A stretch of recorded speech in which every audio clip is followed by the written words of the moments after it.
changed its entire existence. It's at the end of the subway line, it's at the end of the bus line, it's at the end of the sewer line, it's at the end of everybody's line. And you know what? We found ourselves that we're now also at the end of the line for the Department of Sanitation. You can at least collect our garbage. If you want us to do alternate parking, then why don't you get some of those plows out there and clean those mounds so that we can park our cars legitimately and not make a third lane of all silence. And the disrespect of this administration not coming forward and attending these hearings and not saying that we know that it should have been better, and we know that you expect better, and it's our job to do better. You're not doing the job any different today than you ever had to do before. John Dougherty was a commissioner, left, and came back. He's a line guy. He was a guy that rolled those plows. He was a guy that was on those cylinders. He was a guy that knew how to use that screw that they took out of storage when nobody even knew how to use that word screw, snow eater. He was the guy that used the melters. We never saw a melter in Brooklyn. But if you go in Manhattan, you can find them, and they're doing the job. We still have the snow in front of our houses. We can't get into our driveways. We can't park a car, and we don't get our garbage collected. And that's December 2010. This is February 2011. Shame on you. A terrible travesty. I want to say personally that I have sent in the last 3 weeks several emails, voicemails, and text messages to you, and I have not yet gotten a response because the members were crying out to get a representative to a civic association meeting, and I was trying to reach out to you to get you to that last meeting we had this Tuesday. If you can respond to that, we'd like to have you at our next meeting so we can adequately address the failures that evolved through that last storm so they don't get to repeat themselves. Good evening. I'm Ed Jaworski, president of the Madison Green Home Press Civic Association. Thank you for still holding the seat. Michael Bloomberg may enjoy exercising control and want to be known as the greatest mayor. We want to enjoy and maintain the character and quality of our neighborhoods because we're staying, not going to Bermuda. Again, thank you. We look forward to working with you and having all of you visit again real soon. Mr. Jaworski, hold on. Everybody wants to respond. Let me just say I'm on record as suing the mayor a couple of times, and I don't think you'll ever see me standing next to him. He would not invite me to go to his press conferences. Hold on. Thank you. I'm going to one-up that because I've sued the mayor twice and I won both times. So I don't want to tell you. Actually, I probably would have to ask. You know, those of you who believe in checks and balances of government, the next time we have a charter revision commission to come out and join that debate, that the government, the way we do government needs to be changed in order to empower the legislative body to be a true check. And I'm extremely proud of those members of the legislature who voted no on the mayoral control of our schools, some of whom are here. And frankly, their ability to sit in front of a room and disrespect the opinion of everybody. It's ironic that we're in this school right now, where they are right now disregarding the wishes of this community for how this school building is to be used, would not be happening if there wasn't municipal control of the schools as opposed to mayoral control of the schools. One man, one man. What you said about the charter review. Now, a lot of folks here, I know I went to several of the charter review hearings and spoke at them, including the separate one that was done on land use after Flushing. What happened to all that business? Maybe we need to hear about what happened to all that, aside from time, term limits, and all those other lumped together revisions that went in there. Nothing ever happened. You're absolutely right, and let me just say that I'm going to one-up everybody because I oppose the extension of term limits and sued the mayor.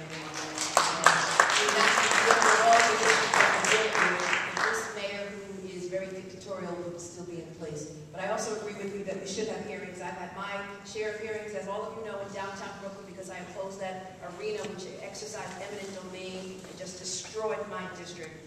BSA, I've had my issues with Department of Buildings, DOT, Department of Education. I'm 100% with you, and I believe sometimes democracy is messy and loud, and that's the way that it should be. I haven't sued the mayor yet. I've only been here for a year, so give me some time. that I have been very vocal as much as possible with a lot of things the mayor is doing, including trying to shove Catholic black down our throats, and a bunch of other things that he just doesn't listen to us. And Councilman Phillips said exactly what I wanted to talk about, which was the charter.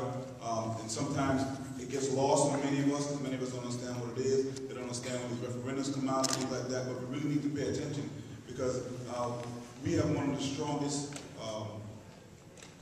executive branches in the country. The mayor just has way too much power that the charter gives him. We need to change that so we can get the balance that Councilman Phillips talked about. I do want to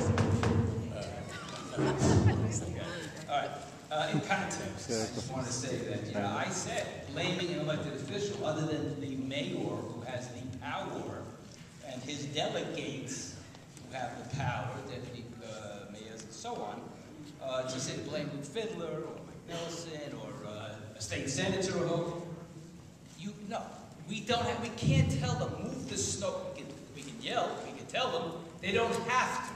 They do not have to listen to us. That is the context. Because we don't have the power. Operative word, power. Let's get that straight. Operative word. Anyway, that's within the context. All right, thank you. Thank you. The next speaker, again, we've been joined by Councilmember Matthew Eugene. Next speaker is Jim Valiotis. I apologize if I butchered your name. Please correct me. Not bad. Not bad? Okay, there you go. He's representing the Marine Park Civic Association. Mr. Valiotis. And potholes have become a big issue. Some of them are potholes that are beyond repair. So I, can understand that them not being able to be fixed. But if these streets that are beyond repair, one of them is right here, Fillmore Avenue. If you head east when you leave here tonight, you'll see sections of it that are like craters, as they refer to, like the moon's surface. If these streets are not scheduled for milling and paving in the spring, can we please get them? To Jim and to anyone else who lives in my district, if there's a particularly bad street that requires pothole repair or paving, please call my office. The number is 718-241-9330. We'll make sure that... All that are words hurled at the Sanitation Department without a stop. We are just angry. And everybody should know it, and the council people do know it, but I don't know whether the Sanitation Department is aware of it. It is even very possible that they're sitting in their offices today, laughing their heads off and saying, look at those piles of snow in Brooklyn. Well, we don't need them. I didn't come here to criticize. I came to offer some suggestions. I represent the citizens of Brooklyn. I live in East 35th Street, off of Kings Highway. When we have a snowstorm like we just had, on our street, everybody cleaned off their walk from one end of Kings Highway all the way to Flatlands Avenue. Within one day, you could walk up the street.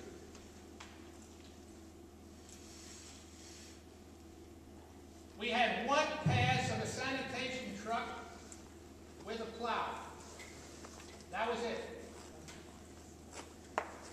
What I wanted to say was that it affects the citizen, the walking citizen, not the automobile citizen. The walking citizen. We got to go to shop. You can't go out shopping and you can't cross the corners. The corners of all the streets need shoveling. There are thousands of people out of work, and nobody had an idea to hire people to shovel the corners.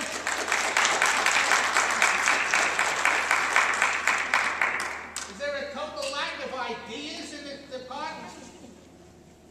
Carriages couldn't get across. Wheelchairs couldn't get across. Pedestrians couldn't get across. People going to pray in churches and in synagogues, they couldn't get across. You slipped, you fell, you had to go through the deepest snows. For what reason? A lack of ideas. And all those unemployed people sitting around waiting for a job, they could have had themselves a good pocket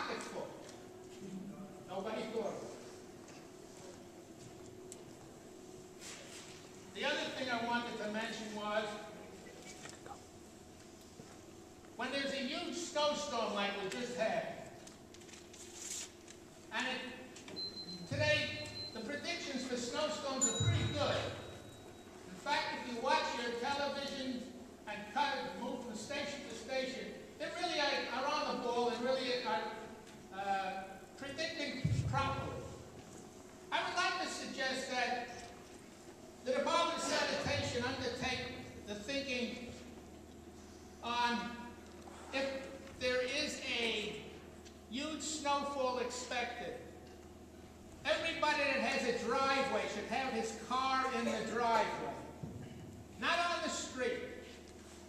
2 cars in your family, 2 cars in the driveway.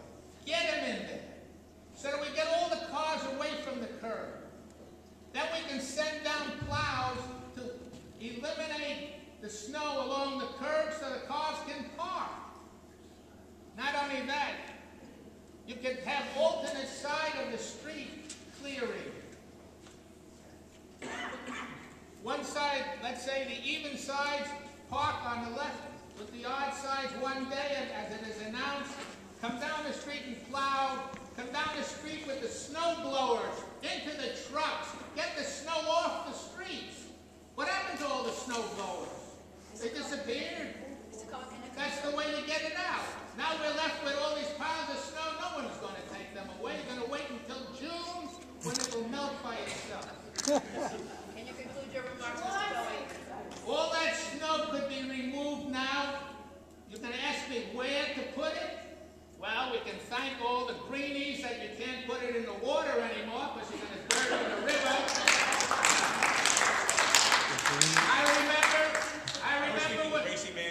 I remember in 1932 and 1933, they opened up the sewers in the streets and dropped the snow right down in the center and got rid of it. I guess you don't like the They had shovels in those days that were like 36 inches wide, and men moved them. Mr. Cohen, I'm afraid to ask you about bike lanes. I'm sorry, I don't know. I'm afraid to ask you about bike lanes, but you need to conclude your testimony, sir. One final thing I want to say is, you can't put the snow into the river, but we have Floyd Bennett Field, hundreds of acres. Take it out there and put the piles in Floyd Bennett Field. It's not being used in the great part. In the front parts where they have the various activities, fine. But move the snow out. There's no reason why not. Thank you, Mr. Cohen. Thank you.